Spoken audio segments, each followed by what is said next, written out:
नमस्कार बच्चों आज इस वीडियो में हम 5वीं कक्षा हिंदी का एक नया पाठ शुरू करने वाले हैं जिसका नाम है एक दिन की बादशाहत। बादशाहत अर्थात बादशाह की जैसे हुक्म चलाने की आज़ादी। जैसे बादशाह होता है ना, उसकी हर बात मानी जाती है, ऐसे ही किसी को एक दिन की बादशाहत मिली है, ऐसा एक अधिकार मिला है जिसमें आप सब पर हुक्म चला सकते हैं, आपकी बात मानी जाएंगी।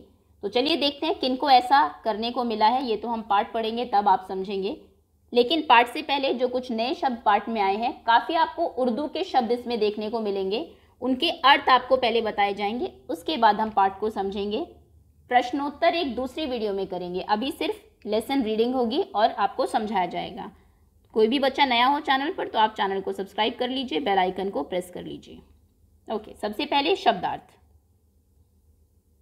पहला शब्द है किस्म। किस्म मतलब प्रकार, कितने किस्म की दालें हैं, कितने टाइप की दालें हैं।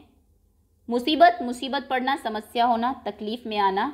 पाबंदी, किसी पर रोक लगाना। तकरार हम कहते हैं झगड़े को। तरकीबें, उपाय निकालना। खिदमत करना, किसी की सेवा करना। दरख्वास्त, अर्जी करना, रिक्वेस्ट करना, किसी से दरख्वास्त करना, रिक्वेस्ट। उधम मचाना, शोर मचाना।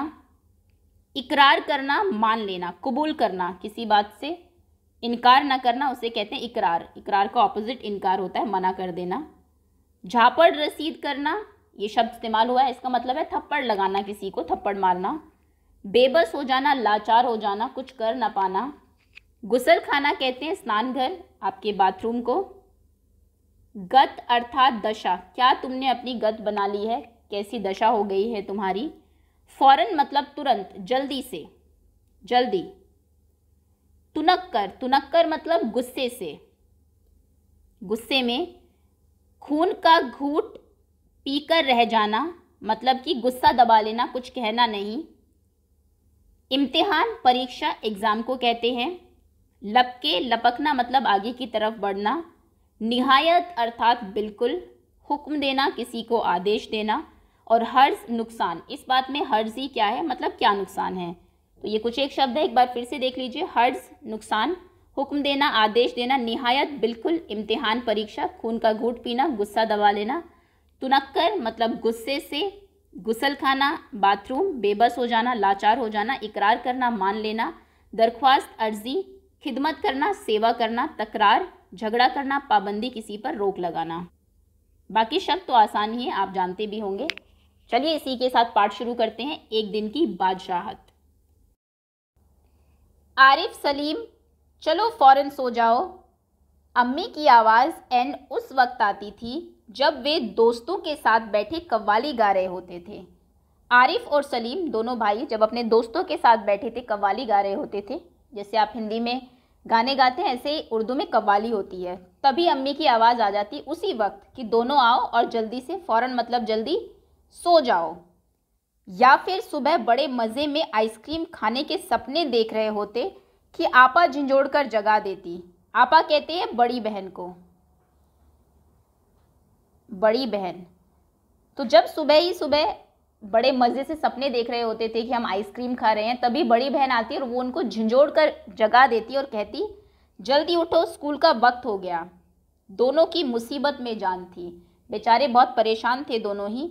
हर वक्त पाबंदी, हर वक्त तकरार, अपनी मर्जी से चूं भी न कर सकते थे। कभी आरिफ को गाने का मूड आता तो भाईजान डांटते, चुप होता है या नहीं, हर वक्त मेंढक की तरह टर्राए जाता है। हर वक्त सभी लोग उन पर पाबंदी लगाते हैं, जैसे कि छोटे बच्चों के साथ अक्सर आपने देखा होगा, सभी डांट देते हैं, ये मत करो, यहाँ मत जाओ, यहाँ क्यों बैठे हो। आपने एक ऐसी कविता तीसरी कक्षा में भी पढ़ी है, हमसे सब कहते। तो वही इनके साथ हो रहा है। कभी भी कुछ भी नहीं कर सकते थे घर में अपनी मर्जी से। कभी अगर आरिफ गाता तो फिर भैया डांट देते कि मेढक की तरह टर टर कर रहा है। बाहर जाओ तो अम्मी पूछती बाहर क्यों गए। अंदर रहो तो दादी चिल्लाती, हाय मेरा दिमाग फटा जा रहा है शोर के मारे। अरे रजिया, ज़रा इन बच्चों को बाहर हाँक दे, जैसे बच्चे ना हुए मुर्गी के चूजे हो गए। अगर बाहर खेलने जाओ तो अम्मी डांटती बाहर क्यों गए। अगर घर में रहो तो दादी कहती कि घर में शोर मचाते हो, मेरा सर फट रहा है, इनको बाहर हाँक दो। जैसे मुर्गी के चूज़ों को बाहर कर देते हैं ना घर से, ऐसे ही। तो ये बच्चे हैं हम या मुर्गी के चूजे हैं। दोनों घंटों बैठकर इन पाबंदियों से बच निकलने की तरकीबें सोचा करते। दोनों बेचारे बैठकर सोचते कैसे इन पाबंदियों से पीछा छूटे। उन दोनों से तो सारे घर की दुश्मनी हो गई थी, सब घर वाले उनको दुश्मन जैसे लगते थे क्योंकि सब पाबंदियां लगाते थे। लिहाजा दोनों ने मिलकर एक योजना बनाई और अब्बू की खिदमत में एक दरख्वास्त पेश की कि उन्हें एक दिन बड़ों के सारे अधिकार दे दिए जाए और सब बड़े छोटे बन जाए। तो दोनों मिलकर प्लानिंग करते हैं और प्लानिंग के बाद अब्बा मतलब पिताजी के पास जाते हैं और उनसे रिक्वेस्ट करते हैं। दरख्वास्त करना मतलब रिक्वेस्ट करते हैं उनकी खिदमत में, उनके सामने, कि एक दिन के लिए, सिर्फ एक दिन के लिए बड़ों के सारे अधिकार उन्हें मिल जाए। जो बड़ों को है वो उनको डांट सकते हैं, कहीं भी भेज सकते हैं, और जो घर के बड़े हैं वो छोटे बन जाए। कोई ज़रूरत नहीं उधम मचाने की। अम्मी ने अपनी आदत के अनुसार डांट पिलाई। तो अम्मी जैसा उनकी आदत ही थी, हर बात में वो डांटती रहती थी बच्चों को। तो उन्होंने कहा कोई ज़रूरत नहीं है डांट उधम मचाने की, घर में शोर मचाने की। लेकिन अब्बा जाने किस मूड में थे कि न सिर्फ मान गए बल्कि यह इकरार भी कर बैठे कि कल दोनों को हर किस्म के अधिकार मिल जाएंगे। उन्होंने ये कहा था कि हमें किसी भी एक दिन अब बड़ा बना दो, बड़ों को छोटा। तो अब्बा ने कहा कल ही लो। वो ये इकरार करना मतलब प्रॉमिस करना, ये वायदा कर बैठे कि कल तुम्हारे पास बड़ों के सारे अधिकार होंगे और घर के सारे बड़े छोटे होंगे। अब्बा मान गए, अच्छे मूड में थे उस दिन ज़रूर। अभी सुबह होने में कई घंटे थे कि आरिफ ने अम्मी को झंझोड़ डाला, अम्मी जल्दी उठिए, नाश्ता तैयार कीजिए। अभी सुबह भी नहीं हुई थी क्योंकि बड़े बन गए, आज बहुत ही एक्साइटेड है दोनों ही। उन बड़ों को वो एहसास दिलाना चाहते हैं कि उनको कैसा लगता है। तो वो भी सुबह अम्मी को झंझोड़ देता है जैसे आपा उनको झंझोड़ती थी और कहता है जल्दी उठिए और नाश्ता बनाइए। अम्मी ने चाहा एक झापड़ रसीद करके सो जाए, मगर याद आया कि आज तो उनके सारे अधिकार छीने जा चुके हैं। अम्मी का मन तो किया कि इनको एक झापड़ रसीद करे, मतलब एक थप्पड़ लगाए और लगा के सो जाए, जैसे बच्चों के साथ कर देते हैं कभी कभी। अम्मी बहुत स्ट्रिक्ट थी, ज़रूर रही होंगी। तो वो, लेकिन फिर उनको याद आता है कि आज तो उनके पास कोई अधिकार ही नहीं है, आज तो बच्चे बड़े हैं और वो छोटे हैं। फिर दादी ने सुबह की नमाज पढ़ने के बाद दवाएं खाना और बादाम का हरीरा पीना शुरू किया तो आरिफ ने उन्हें रोका। तो दादी सुबह उठती थी हमेशा की तरह, दादी ने नमाज पढ़ी पहले, फिर अपनी दवाई खाई और फिर बादाम का हरीरा बनता है, दूध में बादाम को पीस कर बनाया जाता है जिससे कि आपको ताकत मिले। तो वो पी रही थी कि आरिफ उन्हें रोक देता है। तौबा है दादी, कितना हरीरा पिएंगी आप, पेट फट जाएगा। जैसे दादी बोलती होगी ना कई बार बच्चों को, कितना खाओगे, पेट फट जाएगा। ऐसे ही आज उन्होंने दादी को बोला कि तौबा तौबा, आप कितना पी रही है, आपका पेट फट जाएगा। और दादी ने हाथ उठाया मारने के लिए। आदत के अनुसार दादी मारने के लिए हाथ उठाती है, लेकिन फिर वही बात है, आज तो वे छोटे हैं, नहीं कर सकते कुछ भी। नाश्ता मेज पर आया तो आरिफ ने खानसामा से कहा, खानसामा कहते हैं शेफ़ को, खाना बनाने वाला जो होता है, कुक। तो जैसे ही नाश्ता आता है आरिफ कहता है कुक को, अंडे और मक्खन वगैरह हमारे सामने रखो, दलिया और दूध बिस्किट इन सबको दे दो। जैसे रोज़ बच्चों को दलिया दे दिया जाता है, दूध और बिस्किट खा लो, और अपने सामने सभी अंडे और मक्खन खाते हैं, तो वो कहते हैं आज ये हमें दो और दूध और बिस्किट बाकी सबको दो। आपा ने खैर भरी नज़रों से उन्हें घूरा, मगर बेबस थी क्योंकि रोज़ की तरह आज वह तरमाल अपने लिए नहीं रख सकती थी। तो बड़ी बहन जो है वो उनको ऐसे घूर कर देखती है, मगर आज बेचारी वो भी बेबस है, उनके बस में कुछ नहीं, लाचार है, क्योंकि हर रोज़ की तरह तरमाल यानी कि जो आपके मक्खन है, अंडे है, ये सब चीज़ें आज वो अपने लिए नहीं रख सकती थी जैसे कि रोज़ रखती थी। सब खाने बैठे तो सलीम ने अम्मी को टोका, अम्मी ज़रा अपने दांत देखिए, पान खाने से कितने गंदे हो रहे हैं। तो जैसे ही खाने बैठते हैं सलीम अम्मी को टोक देता है। जैसे अक्सर बच्चे खाने बैठते हैं तो उन्हें कहा जाता है कि ब्रश नहीं करते हो, दांत पीले हो गए हैं। तो ऐसे वो अम्मी को कहता है कि अम्मी अपने दांत देखो, पान खाती रहती हो, पान खाने से कितने गंदे दांत आपके हो गए हैं। मैं तो दांत मान चुकी हूँ, अम्मी ने टालना चाहा तो अम्मी टालने के उससे कहती कि नहीं मैंने तो ब्रश कर लिया है, दांत मांज लिए हैं। नहीं, चलिए उठिए। अम्मी निवाला तोड़ चुकी थी, मगर सलीम ने ज़बरदस्ती कंधा पकड़कर उन्हें उठा दिया। अम्मी कहती है कि नहीं मैंने ब्रश कर लिया है, लेकिन अम्मी कहती है निवाला तोड़ती है, टुकड़ा तोड़ती है खाने के लिए, लेकिन सलीम ज़बरदस्ती कंधा पकड़ के उन्हें उठा देता और कहता है नहीं नहीं चलिए पहले ब्रश करके आइए। अम्मी को गुसलखाने में जाते देख सब हंस पड़े, जैसे रोज सलीम को जबरदस्ती भगा के हंसते थे।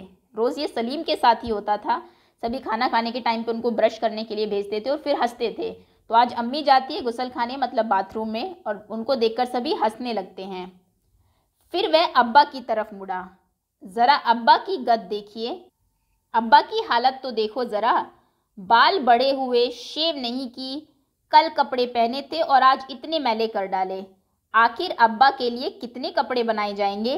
बच्चों को कहते हो ना कितना खेलते हो, सारे कपड़े गंदे कर दिए, अब्बा ज़रूर बोलते होंगे ये। तो आज वही डायलॉग्स वो अब्बा को मार रहे हैं कि अब्बा की हालत देखो ज़रा, कितने बाल बड़े हुए हैं, शेव भी नहीं की, कल कपड़े पहने तो आज ही इतने मैले कर दिए, आपके लिए कितने कपड़े और बनवाए हम। यह सुनकर अब्बा का हंसते हंसते बुरा हाल हो गया। आज ये दोनों कैसी सही नकल उतार रहे थे सबकी, मगर फिर अपने कपड़े देखकर वह सचमुच शर्मिंदा हो गए। कई बार वही गलती बड़े करते हैं, उस पर सबका ध्यान नहीं जाता क्योंकि कोई उनको टोकता नहीं है, बोलता नहीं है, लेकिन छोटे अगर करे तो सभी का ध्यान जाता है। सब आपको बोल सकते हैं, डांट सकते हैं। तो अब्बा पहले तो हंसते हैं कि सब मेरी नकल कर रहे हैं, लेकिन फिर सचमुच देखते हैं कि उनके कपड़े बहुत गंदे हैं और वो उनको शर्म आती है, शर्मिंदा होते हैं वो इस बात पर। थोड़ी देर बाद जब अब्बा अपने दोस्तों के बीच बैठे अपनी नई गज़ल लहक लहक कर सुना रहे थे तो आरिफ फिर चिल्लाने लगा, बस कीजिए अब्बा, फ़ौरन ऑफिस जाइए, 10 बज गए। तो फिर अब्बा अपने दोस्तों के बीच बैठे थे और नई गज़ल सुना रहे थे बिल्कुल मस्त एकदम होके। तो आरिफ बीच में ही चिल्लाने लगता है कि बस करो अब अब्बा, चलो ऑफिस जाओ, 10 बज गए हैं। जैसे उनको बीच में ही चुप, अब्बा डांटते डांटते रुक गए। बेबसी से गज़ल की अधूरी पंक्ति दांतों में दबाए पांव पटकते आरिफ के साथ हो लिए। तो अब्बा डांटते हैं, जैसे हमेशा चुप करके डांट देते हैं, लेकिन आज बीच में रुक जाते हैं क्योंकि उनको शायद एकदम याद आ जाता है कि आज मामला जो है वो उल्टा है। बेचारे बेबस होकर अपनी अधूरी ही गज़ल दांतों में दबाए, मतलब कई बार जब आप कोई बात कहना चाहते हैं लेकिन कह नहीं पाते, उसे कहते हैं बात दांतों में दबाना, मतलब मुंह में ही रख लेना। तो पाँव से पटकते हुए आरिफ के साथ चल दिए। रज़िया ज़रा मुझे 5 रुपये तो देना, अब्बा दफ्तर जाने को तैयार होकर बोले। अब्बा तैयार होते हैं और उनकी अम्मी से 5 रुपये मांगते हैं। 5 रुपये का क्या होगा, कार में पेट्रोल तो है। आरिफ ने तुनक कर अब्बा जान की नकल उतारी, जैसे अब्बा कहते हैं कि इकन्नी का क्या करोगे, जेब खर्च तो ले चुके। तो वो कहते हैं कार में पेट्रोल तो डला हुआ है, 5 रुपये का आप क्या करोगे, जैसे हमेशा बच्चों को कहा जाता है पैसे मांगने पर। थोड़ी देर बाद खानसामा आया, बेगम साहब अब आज क्या पकेगा। कुक हमेशा शायद पूछता होगा कि आज दोपहर को क्या बनेगा, तो ऐसे ही वो पूछता है।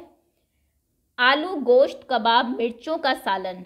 अम्मी ने अपनी आदत के अनुसार कहना शुरू किया, बहुत सारी चीज़ें उन्होंने बोलनी शुरू की। तो नहीं, आज ये चीज़ें नहीं पकेगी। सलीम ने किताब रखकर अम्मी की नकल उतारी कि आज ये नहीं बनेगा, आज क्या बनेगा, आज गुलाब जामुन, गाजर का हलवा और मीठे चावल पकाओ। ज़रूर इन्हें मीठा पसंद होगा बच्चों को, लेकिन घर में हमेशा कुछ न कुछ तीखा ही बनता है, मिर्चों का सालन। लेकिन मिठाइयों से रोटी कैसे खाई जाएगी। अम्मी किसी तरह सब्र न कर सकी, तो वो कहती सिर्फ मीठा ही बनवा रहे हो सब कुछ, गाजर का हलवा, मीठे चावल, गुलाब जामुन, इनसे रोटी कैसे खाओगे। जैसे हम रोज़ सिर्फ मिर्च के सालन से खाते हैं, दोनों ने एक साथ कहा। दोनों बच्चे एक साथ बोलते हैं कि हम भी तो रोज़ मिर्च के सालन से रोटी खाते हैं, आज आप भी मीठे से खाना। दूसरी तरफ दादी किसी तरह से तू तू मैं मैं किए जा रही थी, किसी के साथ तू तू मैं मैं करना मतलब बहस करना। तो दादी किसी के साथ बहस कर रही थी। ओफो, दादी तो शोर के मारे दिमाग पिघलाए दे रही है। जैसे दादी कहती थी ना कि मेरा इन्होंने सर खाली कर दे, इन्हें बाहर कर दो। आरिफ ने दादी की तरफ दोनों हाथों को में सिर थाम कर कहा, सिर पकड़ के कहता है कि दादी तो मेरा दिमाग पिघला देगी, कितना बोल रही हैं। इतना सुनते ही दादी ने चीखना चिल्लाना शुरू कर दिया कि आज ये लड़के मेरे पीछे पंजे झाड़ के पड़ गए हैं। मगर अब्बा के समझाने पर खून का घूंट पीकर रह गई। खून का घूंट पीकर रहना मतलब गुस्सा अपने अंदर ही रख लेना। तो जैसे ही दादी सुनती है कि ऐसे बोल रहे हैं मुझे, तो चिल्लाना शुरू कर देती है कि आज मेरे पीछे पड़े हुए हैं दोनों। लेकिन फिर अब्बा समझाते हैं कि नहीं नहीं, आज इनको बड़ों के अधिकार दिए गए हैं, हम छोटे हैं, इसलिए आप आज इन्हें कुछ नहीं कह सकती। तो वो सारा गुस्सा पी जाती हैं, किसी तरीके से अपने गुस्से को काबू में करती है। कॉलेज का वक्त हो गया तो तो भाईजान अपनी सफ़ेद कमीज़ को आरिफ सलीम से बचाते दालान में आए। अम्मी शाम को मैं देर से आऊँगा, दोस्तों के साथ फिल्म देखने जाना है।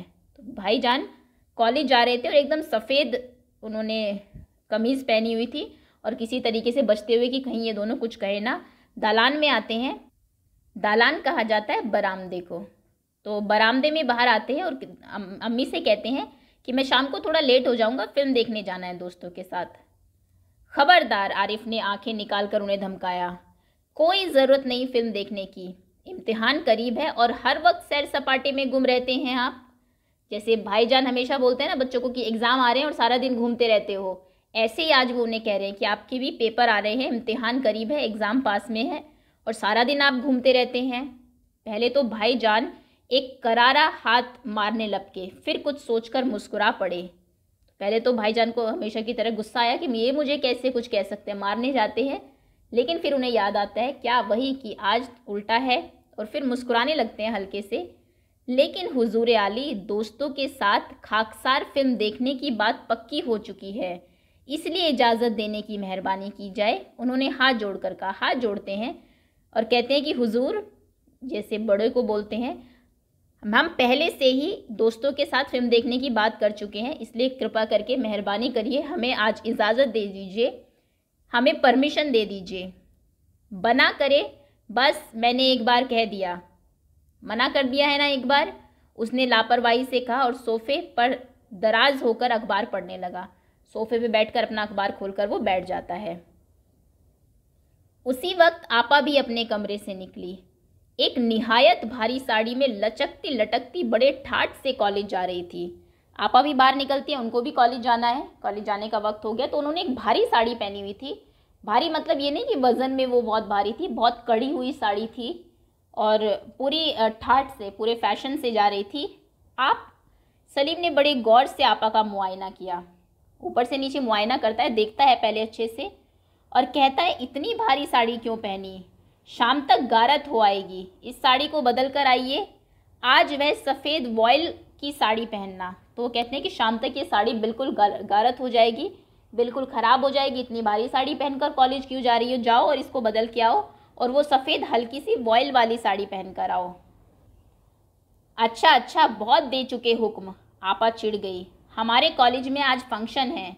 उन्होंने साड़ी की शिकनें दुरुस्त की, साड़ी पे जो थोड़ा सा सिलवटें आ जाती है उसको वो ठीक करती है और कहती है कि ठीक है, बहुत हुक्म दे दिए तुमने, आज हमारे कॉलेज में आज फंक्शन है। हुआ करे, मैं क्या कह रहा हूँ सुना नहीं? तो जैसे बड़े लोग कहते हैं ना, आपकी सुनते ही नहीं है कि मैंने क्या कहा, सुनते नहीं हो, जाओ बदल के आओ। तो कहते हैं कि होता रहे फंक्शन, जो मैंने कहा है वो सुनो। अपनी इतनी अच्छी नकल देखकर आपा शर्मिंदा हो गई। बिल्कुल इसी तरह तो वो आरिफ और सलीम से उनकी मनपसंद कमीज़ उतरवा कर निहायत बेकार कपड़े पहनने का हुक्म लगाया करती है। तो आज सबको पता लग रहा है कि जो वो करते हैं बच्चों को कैसा महसूस होता है। दूसरी सुबह हुई, सलीम की आँख खुली तो आपा नाश्ते की मेज़ सजाए उन दोनों के उठने का इंतज़ार कर रही थी, जो कि रोज़ सुबह उनको झंझोड़ कर उठाती थी। आज उनका इंतज़ार कर रही है कि बच्चे अपने आप उठ के आएंगे और खाना खाएंगे, क्योंकि उन्हें पता लग चुका है कि जैसा उनको कल लगा ऐसा ही बच्चों को भी लगता है हमेशा। अम्मी खानसामा को हुक्म दे रही थी कि हर खाने के साथ एक मीठी चीज़ ज़रूर पकाया करो, क्योंकि बच्चों को मीठा पसंद है और घर में कभी मीठा बनता ही नहीं था। कल जब उनकी पसंद की चीज़ नहीं बनी तो अम्मी को समझ आया कि कैसा लगता है। अंदर आरिफ के गाने के साथ भाईजान मेज पर तबला बजा रहे थे और अब्बा सलीम से कह रहे थे, स्कूल जाते वक्त एक चवन्नी जेब में डाल दिया करो, क्या हर्ज है, इसमें क्या नुकसान है, रोज़ एक चवन्नी तुम ले जाया करो। मतलब कि सभी अब थोड़ा सा सुधर गए हैं, क्योंकि एक दिन में उन सबको पता लग गया है कि बच्चों पर क्या बीतती है जब इतना हुक्म उन पर घर में चलाया जाता है। ये थी आपकी कहानी। उर्दू की ये कहानी है, जिलानी बानो ने लिखी है और उर्दू से हिंदी में अनुवाद किया है लक्ष्मी चंद गुप्त जी ने। उम्मीद है कहानी आपको पसंद आई होगी। अब इसके जो प्रश्नोत्तर है वो हम सेकंड पार्ट में करेंगे, दूसरी वीडियो में करेंगे। अभी के लिए इतना ही। बहुत बहुत धन्यवाद आपका।